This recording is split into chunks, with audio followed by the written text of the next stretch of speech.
This podcast is brought to you by the North Dakota Petroleum Foundation. From heating our homes and powering our vehicles to cell phones, clothing, and medical equipment, oil and natural gas makes everyday life better. North Dakota Oil and Natural Gas, advancing the possibilities. Learn more at ndpetroleumfoundation.org.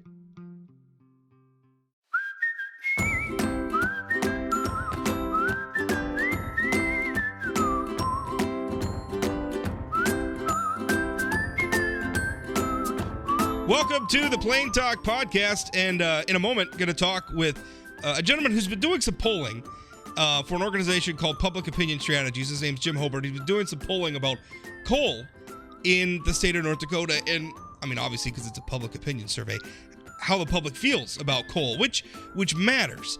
I mean, we could talk about energy from the perspective of, what works better, and there's all sorts of science that goes into the efficiency and all that. There's that.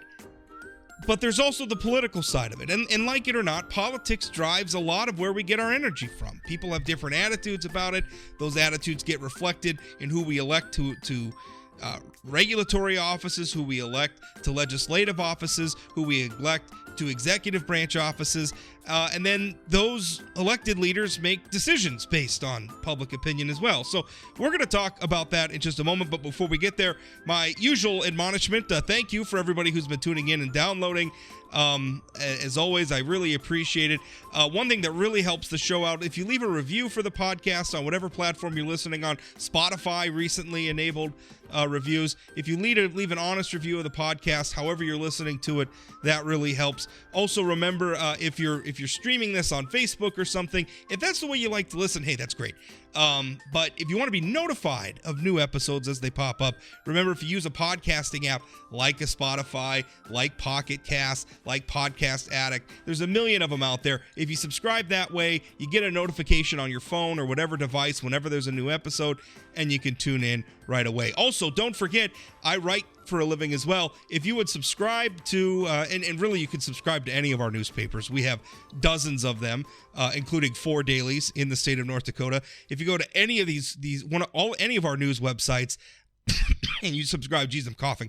If you go to any of our news websites and you subscribe, you get access to all of them for one low monthly rate of $10. It doesn't really matter which one you subscribe on. Inforum.com/subscribe is an easy place to go. But Grand Forks Herald, Jamestown Sun, Dickinson Press, I don't know, the Duluth News Tribune, any of them, you subscribe to one, you get them all. And again, it's $10 a month. What a deal. All right. We're going to go to my guest, Jim Hobart, Public Opinion Strategies. And Jim, first of all, tell us about this survey. Tell us the specifics of what you were measuring. Sure. So did the survey for the Lignite Energy Council. I've been doing polling for them in North Dakota for a number of years now. It was a statewide survey, 400 likely voters in the state, conducted December 2 through 5, 2021. So just at the beginning of December, so a little more than a month ago, 6 weeks or so. And folks always ask, hey, well, I've got a cell phone now. No one, so polls only call landlines. Certainly not the case. We did, of the 400 interviews, 135 were with landline respondents, and another 265 were with cell phone respondents in the state. And in terms of the purpose of the poll, it was really just to look at the public sentiment on the energy industry in the state, and then also to test a few specific projects that the energy industry has been working on and is continuing to do. It was really some interesting results. First of all, I'm reading now from the polling memo that you published. 72% of North Dakota voters are supportive of using coal to produce electricity in the state, including close to half who strongly favor it. A similar number, 66% of voters support continuing to mine coal in North Dakota for the next 50 years. This was really interesting as well. Voters are strongly in favor of research and development projects that would update existing lignite coal-based power plants. Overwhelming majority of North Dakotans, 81%, are supportive of projects, of those projects. That includes 95% of Republicans, 84% of independents, and even a majority of Democrats at 51%. That's a consensus, it seems like to me. Definitely. Yeah, no, there's no doubt about that. And a couple of things to touch on. One thing that's really important in public opinion polling that we pay a lot of attention to, that's certainly true here, is what we call intensity of support. For example, you mentioned close to half, 47%, are strongly in favor of using coal to produce electricity in the state. That's what we call a good or strong intensity number. And we see that type of intensity pretty consistently on these topics. Sometimes on public policy issues, you have voters who are very supportive, but they're more kind of lukewarm. They're like, yeah, I'm in favor of this, but you get numbers like 25% strongly favor and then 40% somewhat favor. On these issues in North Dakota, you don't see that, which I think really speaks to the understanding of just how important the energy industry is to the state's economy. Well, it's the difference between, yeah, I feel a certain way, and yeah, I feel that way so strongly it's going to motivate me to go to the polls and vote in a certain way. Exactly. That seems to be the distinction. Carbon capture also has a lot of support, and not surprisingly, I mean, we're seeing our elected leaders from Governor Doug Burgum, Senator John Hoeven, Senator Kevin Cramer, Congressman Kelly Armstrong. They have been extremely supportive in promoting policies with carbon capture, and perhaps not surprisingly, their constituents seem to want carbon capture. More than 3/4, 76% of voters in the state are in favor of using carbon capture, compared to just 17% who are opposed, which is pretty remarkable because that's a big emerging technology, and we're going to see it's not just carbon capture at plants, but North Dakota has another industry in the storage part of that, where we're seeing a pipeline project that would gather carbon from ethanol plants across the region and bring that to North Dakota for sequestration underground. And obviously when you're building a pipeline project, much like with oil pipeline projects, those are always difficult, right? Because you're intersecting property rights, there's always a lot of battles around that, and rightfully so. That's an arduous process because you're building a pipeline across somebody's property. In fact, lots of people's properties, lots of interest there, and it should be an arduous process. But to see such strong public opinion numbers around carbon capture tells you that those projects are probably going to go through pretty well. Yeah, I think that's definitely the case. And what's particularly noteworthy is, as you mentioned, you've got 76% of voters who are in favor of carbon capture, but that's also a pretty sizable increase from what we saw back in September of 2019. Then it was 61%. That's a good number, but getting up to 76% is a pretty big boost. And I think, as you mentioned, look, it's something that both the elected officials in the state, the governor, both the state senators, the state's member of Congress, and then also you're seeing that the industry itself really make a big push for these types of projects, informing the electorate why these types of projects are important and beneficial to the state. And for that reason, you're seeing the movement in the numbers. And again, here you do see this really bipartisan support. As I joke, that there are such things as bipartisan issues these days. You just have to find it, right? You look at carbon capture, it's 74% of Republicans, 74% of independents, and 81% of Democrats. Really almost no gap there on the carbon capture and storage technology in terms of partisan support. That's pretty remarkable, and it speaks volumes, because I was going to ask you about the trends. I have the polling memo for this most recent poll, but I was going to ask you about the trends on some of this stuff. You're mentioning that support for carbon capture went higher, and I think that's interesting because as somebody who writes about this stuff and obviously follows the news of it, carbon capture has kind of gone, at least from the public's perception, has gone from kind of a pie in the sky thing that people may or may not have even heard of to a reality. Like, it's here. Like, there's a pipeline project coming. We're talking about Coal Creek Station, that being a very big part of that coal-fired power plant continuing to operate. We're hearing all sorts of carbon capture. Governor Burgum is talking about it as an emerging industry for our state. So I would argue that North Dakotans in this survey probably know more about carbon capture than they did in the previous survey, and the approval for it went up. That's a really good sign for proponents of carbon capture. Right, and I think that's what's a sign of it, and I like that term pie in the sky. When 3, 4, 5 years ago, when voters are hearing about carbon capture, there's just not a lot of knowledge behind it, and it's like, hey, is this something that we really want to do? What exactly does it mean? Uncertainty breeds lower polling numbers, right? Because you're like, hey, what exactly is this going to mean for me?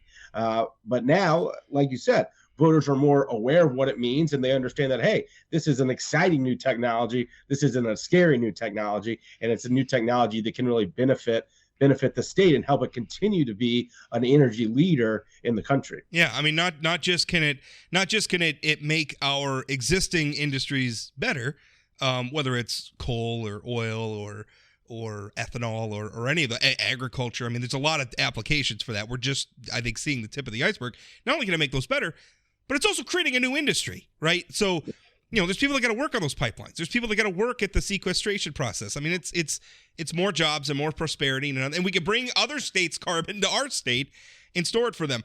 One of the other surveys that one of the other, I guess, public opinions that your survey measured was support for using carbon dioxide that is stored underground to produce additional oil in the state. Now, this is something where they take that carbon dioxide and they inject it down into the well, and it enhances oil recovery. They can essentially use the carbon. Not only are they putting it down underground so it's not being released into the air, but it's also pushing out more oil and enhancing the oil recovery. And this really surprised me. You found strong support. 76% of voters back using carbon dioxide in that way for enhanced oil recovery. But the partisan breakdowns are remarkable. 88% of Republicans, 64% of independents, 60% of Democrats. That's pretty remarkable, Jim. Yeah, no, it certainly is. And again, I think it speaks to, especially when you see the numbers among Democrats, it's an understanding of, hey, how important the oil industry is to the state in North Dakota, right? And it's also an understanding and successful messaging, frankly, that voters understand that this is a technology that can be done safely, right? When voters sometimes hear about things being stored underground, that makes them nervous. It's clear that the North Dakota folks who advocate for these types of new technology have shown voters that, hey, there's nothing to be nervous about. This can be done safely, this can be done securely, and it can be done in a way that's going to be beneficial to everyone in the state. There's always a lot of variables that go into why somebody has the opinion that they do, right? And those can be almost as unique as fingerprints sometimes. But I wonder if what's driving a lot of this is I have always felt that North Dakotans have a very pragmatic, because it's a historically agrarian state, they have a very pragmatic view of land use, which is to say that when you're a farmer or a rancher, you have two simultaneous goals. One, you want to make a living from the land, right? You want to take prosperity out of the land and prosper and profit for yourself. But then the other part of that is you also have to take care of the land, because next year's harvest, or the harvest 10 years down the road, or the harvest 50 years down the road, depends on your stewardship of the land today. And I think North Dakotans are very, very used to balancing those two things, saying we want to use the land, but we also want to take care of the land. And I'm wondering if that's not translating into what we're seeing in the survey results like this, where we're saying, listen, we can mine coal responsibly in North Dakota. We've been doing it for generations. We can continue doing it. There's nothing wrong with this. We can do this. When I'm seeing these strong numbers across even partisan divides, which, as you said, in this political environment we're living in, everybody's divided about everything. And yet here we're finding in North Dakota, no, Republican, Democrat, Independent, everybody feels remarkably similar about these issues. I wonder if that doesn't have its roots in North Dakota's agrarian history. I think there's definitely some truth to that, and I think the other reality right now that is, seeing these numbers go even higher is that, hey, guess what we have right now? We've got high energy prices, we've got high gas prices, and because of that, getting back to that pragmatism you mentioned, voters are saying, hey, what's the best way to lower energy prices? Well, one way is to produce additional oil in the state. What's one way to make my energy prices go even higher? It's to limit the production of coal in the state. So there's also an understanding from voters that, hey, they're frustrated with the price of everything right now, energy included, and one way to bring that down is through producing more energy. Tell me about, you talked a little bit about the change in the numbers for carbon capture, where they improved. More people, you started with a strong majority and got an even stronger majority in favor of it. Talk about the attitudes about like coal development and some of these other issues in general in North Dakota. I mean, how has that been evolving? Because we've seen some tough years for the coal industry where people are, it's become a political hot button issue in a lot of ways. How has that changed in North Dakota? It's really, support for the industry has been really remarkably steady. You've been at or around, three-quarters of support, plus or minus a few. Some years we might be at 77%. This survey we're at 72%, but it really has been consistent. You have seen some fluctuation by partisanship. No surprise, Democrats are less enthusiastic about using coal than they were 6-7 years ago. But what you have also seen is you've seen Republicans and independents become even more supportive of the industry because, look, like so many other issues, coal has become a put on your partisan jersey issue. If you're a Republican, you're very much in favor of it. If you're a Democrat, you're more opposed to it. And so, we've seen that, but because guess what? There's more Republicans in North Dakota than there are Democrats. You've seen it be pretty steady because for the increase in opposition among Democrats, you've also seen a similar increase in support among Republicans. I'm wondering if, and this is something, speaking maybe geographically here, because I think the impulse is to say, well, of course, North Dakota is a coal state. Coal's good for North Dakota's economy. Of course, people in a coal state are going to say this. So I'm wondering, yeah, I mean, maybe that makes sense if you're asking somebody in Mercer County or Oliver County in central North Dakota, how do you feel about the coal industry? Chances are they probably work for the coal industry or have someone that they love or that they know who does work for the coal industry, or their business depends on the impact of the coal industry on the local economy. So that's maybe not surprising. But most of North Dakota's voters live in places like Fargo and Grand Forks, which are geographically pretty removed from the coal industry and probably don't have anywhere near the direct economic impact from coal mining or from coal plants that people who live in central North Dakota do. So, I mean, what do you? I mean, my contention would be that we're seeing such strong statewide support. We're talking about strong majority of the voters supporting this stuff. And yet I'm assuming your poll is probably weighted geographically to take into account that most voters live in the urban centers like Fargo, Grand Forks, Bismarck. Urban by North Dakota standards. I'm doing air quotes around that. But those are our big communities in the state. Most of the voters live there. Your poll was you could tell me if I'm wrong, was weighted, I'm assuming, towards those communities, and yet we're still seeing these strong majorities. I'm wondering, it's not just about, North Dakotans work for the coal industry, so of course they're pro-coal. It's more complicated than that. Right. No, I mean, look, yes, the survey was weighted geographically to a likely North Dakota electorate.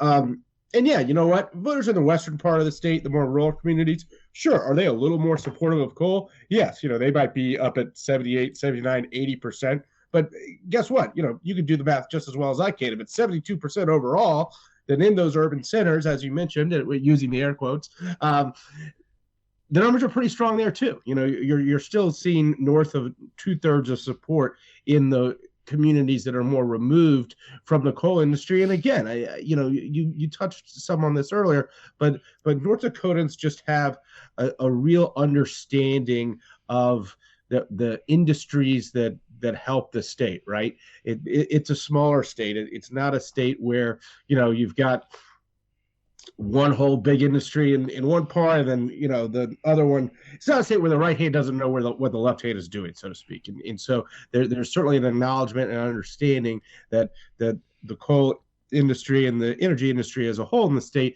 is the rising tide that lifts all boats, whether or not you are personally connected to the industry or not. Well, Jim, I appreciate it. The polling, the survey is interesting stuff.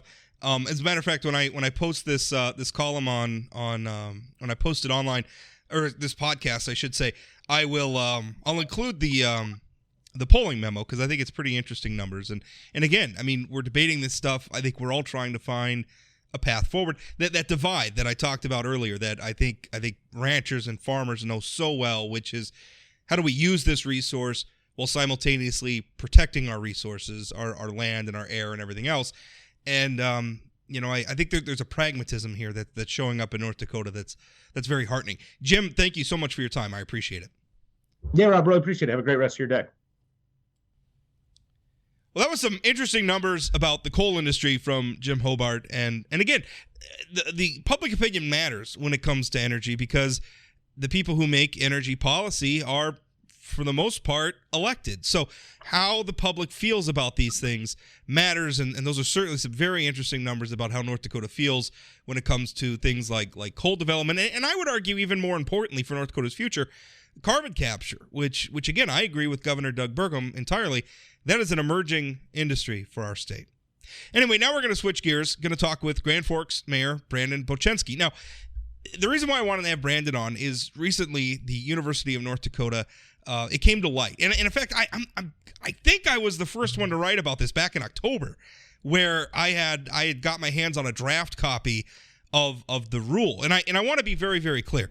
This is not a rule that's been implemented. This is still a draft. This is still an ongoing debate within UND. So this is not anything that they've done. This is something that's being considered. And I think part of the problem, though, is when I wrote about this in October, they had a public comment period for this rule that was over like 2 days after my column ran. Like, it was already in process when somebody who was reviewing it, sent it to me, and I wrote about it.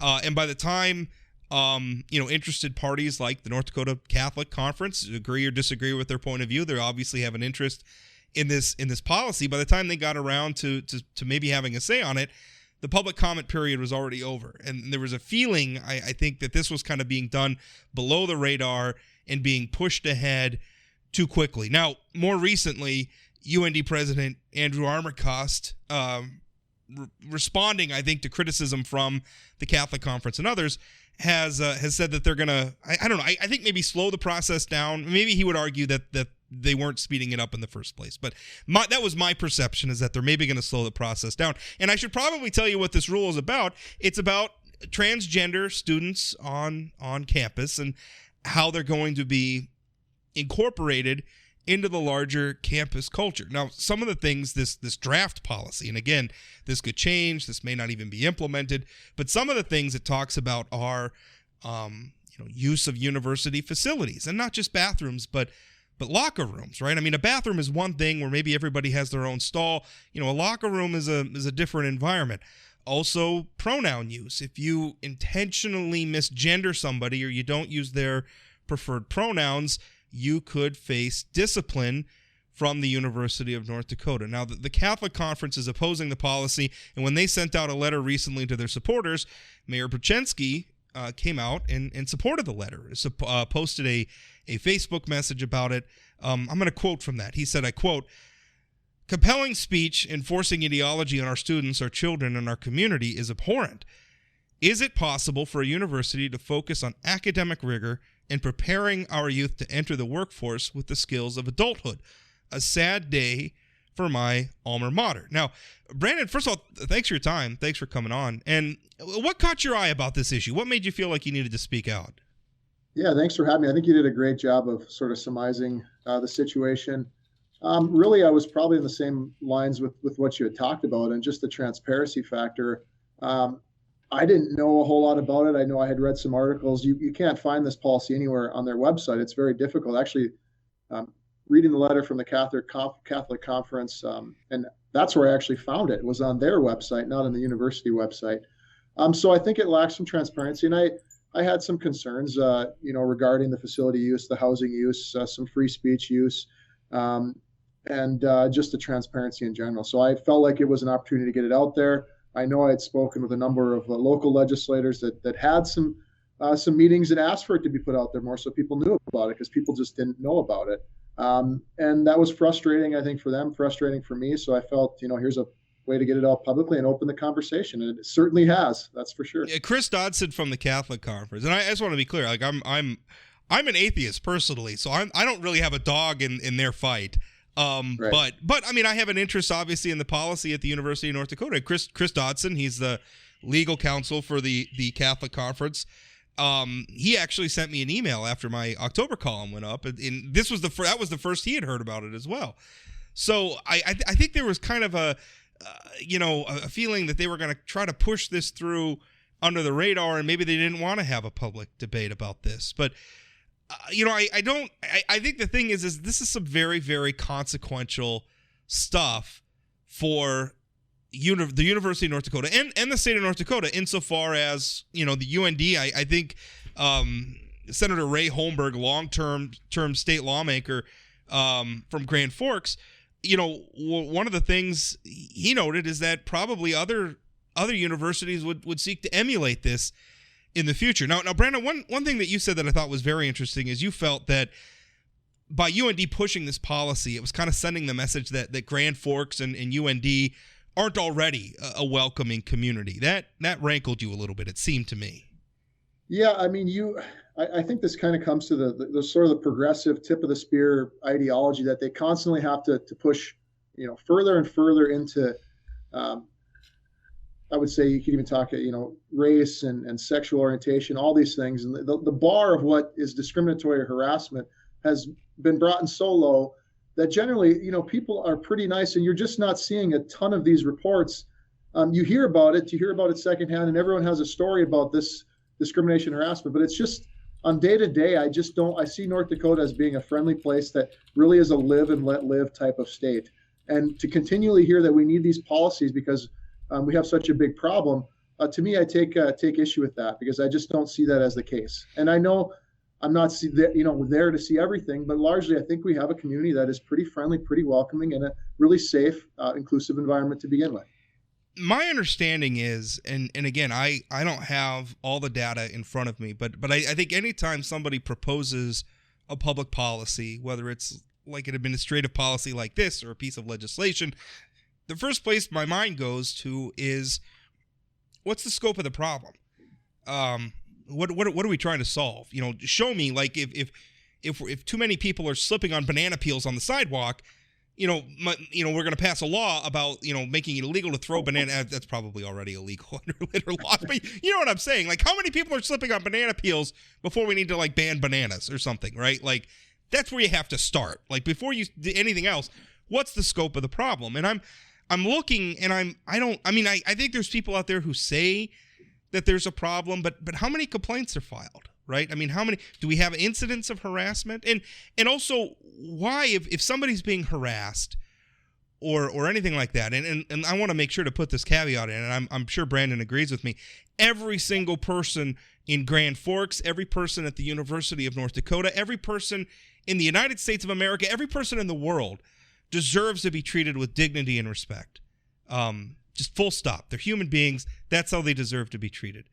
But I agree fully, and that's where I try to point out that in the Student Code of Life, it already has provisions for that, and that is inclusive of everybody. That means a person who believes that there's more of a connection between gender and biological sex, and someone that doesn't. They should both be able to be free to not be discriminated or harassed against. And I think if you're just creating an environment where individuals are only allowed to use what somebody else tells them to use and not to question that at all, is troublesome. But with that being said, you also cannot harass or discriminate against anybody. And I think we can all stand behind that, rally against it, and fight for that. Yeah, I think that's the distinction that sometimes gets lost in this debate. But I guess that's my question for the university is why aren't existing policies about harassment insufficient for this? Right? I mean, if somebody's going, following a transgender student around saying hateful things to them, I have to think that that's already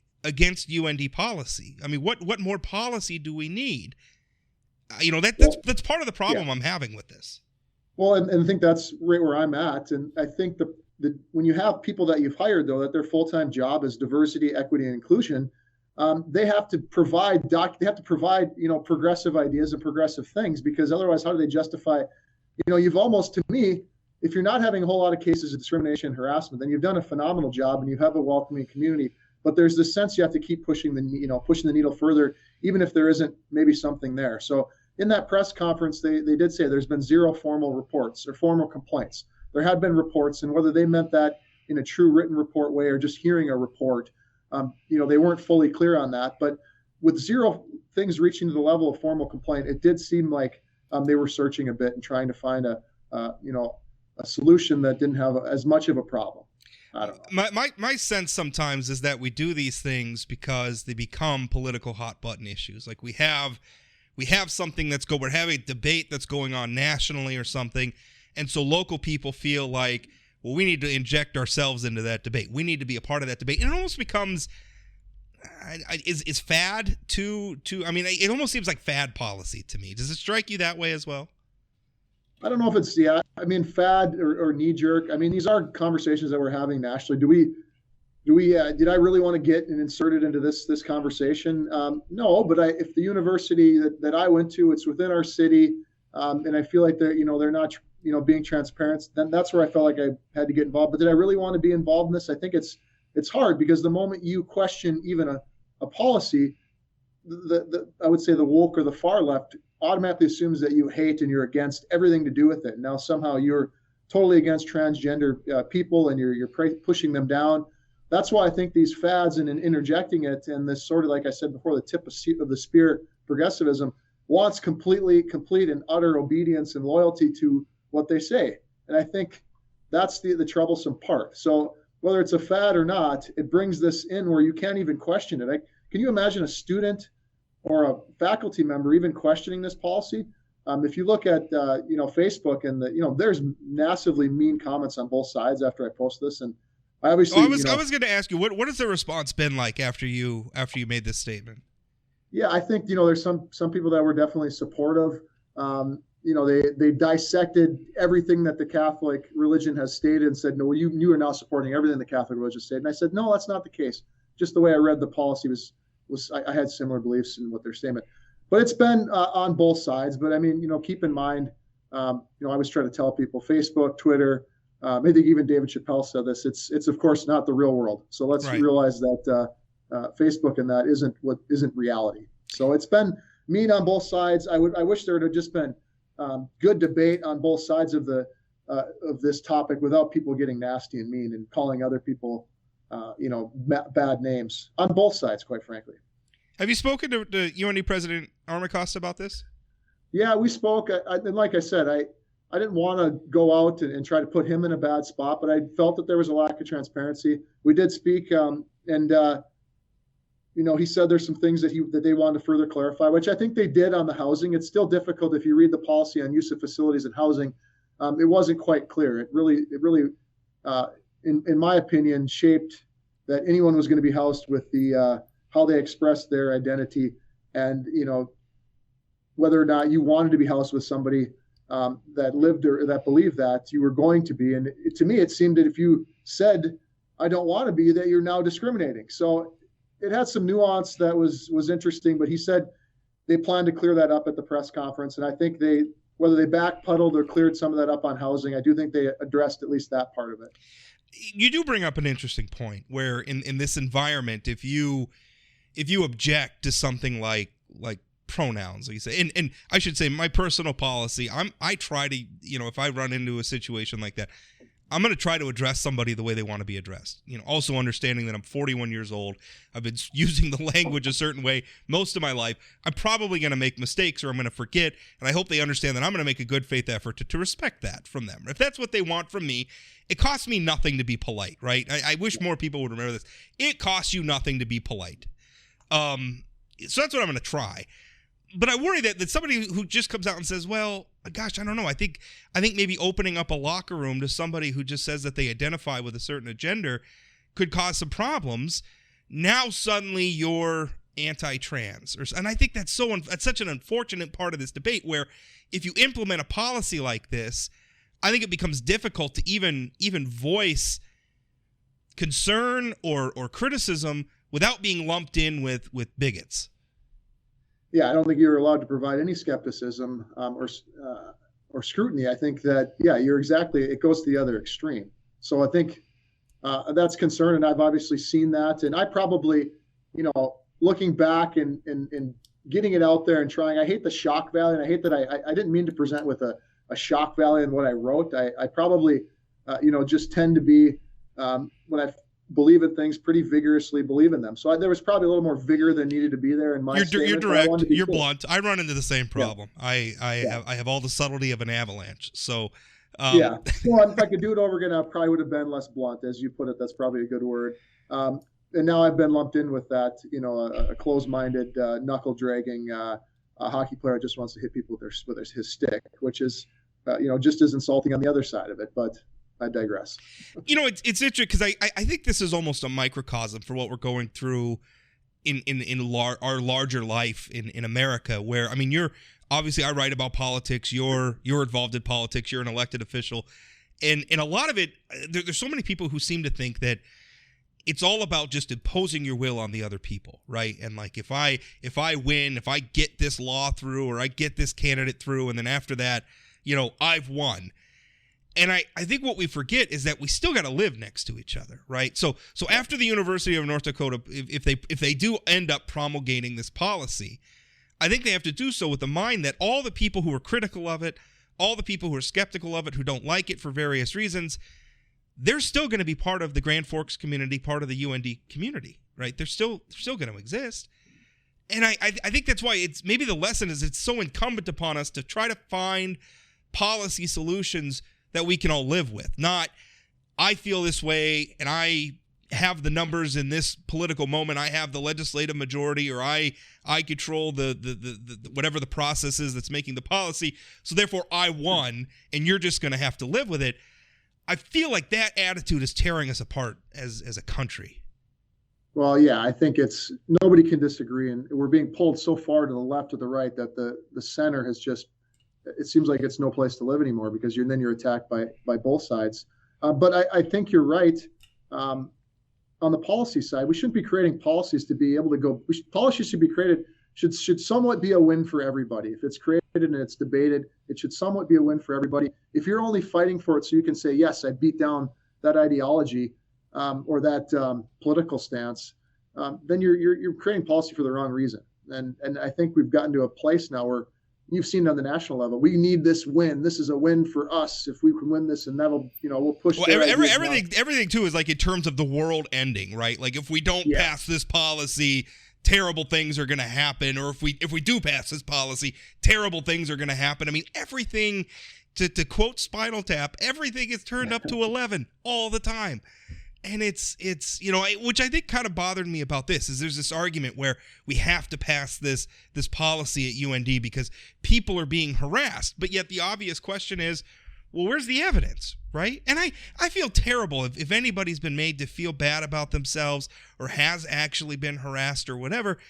I don't want that to happen to anybody. But the world's a tough place. And if you didn't file a formal complaint, we don't have any way of measuring that.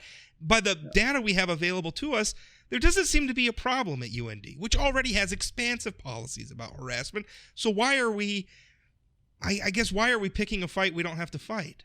Which is a great thing. I mean, that's a great story that we've got a very inclusive and that you don't have people. And they point to the mental health issues. There's mental health issues in a lot of different areas right now. There's obviously mental health issues in the non-conforming gender community. There's mental health issues with our military and veterans, with our police, even recently with our pilots at UND. There's all mental health issues, and I think that's troublesome. We don't want people to have to feel bad and to have something else thrown on their lap. We're all in this together. We're all just trying to get through this, trying to figure it out the best we can while we're here on this earth. Whether you believe in God or anything or not, we're all here together for a little while. Let's figure out a way to make it work. Exactly. I mean, that's the beautiful thing about America is how different we all are, and that's really unique for a lot of countries in the world. I mean, you think of, I don't know what you want. This is a very antiquated word, but like old world countries. I've always argued that it's like the United States of America is, if you could think of life as a video game, it's like we're playing on a harder difficulty setting than a lot of other places. Because we've been so open, because we allow so many people from so many different parts of the world. It's a part of our history. Colonization was a part of that. We brought some people here that didn't want to come here in the first place. That's obviously been a very difficult part of our history. We've had immigration wave after wave after wave for years. It makes it harder for everybody. But the thing is I mean, we should lean into that difficulty, right? Because it's stemming from the very thing that makes us great. I think I agree with you on that point. I mean, I lived for 8 years in Kazakhstan, and they were not pushing the these types of ideologies and growth and sort of the collective thought that the Western world has. It was a very closed down place, very totalitarian, very authoritarian, and it was difficult. A largely Muslim place. I lived there for 8 years and got to see what that was like. And being back here, I could just not wait to be back home, because you could feel the freedom. You could just feel this ability that everybody had a seat at the table. We all had hope, and they didn't feel that there. So it just felt like you were breathing a different air when you came back here. And I'm always grateful, to be born here, to be able to experience that and to be a part of it. good, bad, or otherwise. We're all part of the same experiment, and it's working better than a lot of other places. Zooming out from this issue a little bit, you're a first-term mayor. How's it going? I think it's been going pretty good, and I'm learning too. Realistically, I probably learned a lesson about getting involved in national things when I've largely stayed out of that and just tried to focus on infrastructure, public safety, and local things. So I'm figuring out as I go, but I think we've got a lot of good things going here, and I'm trying to wake up with a smile on my face every day and then do the best I can. If you knew the COVID-19 thing was going to happen, would you still run for mayor? I think I would have. I think I was able to give some balance to that, and I think Grand Forks. Actually, our state came out, or is we're still in it, but I think we've managed it better than most. I would just leave it at that.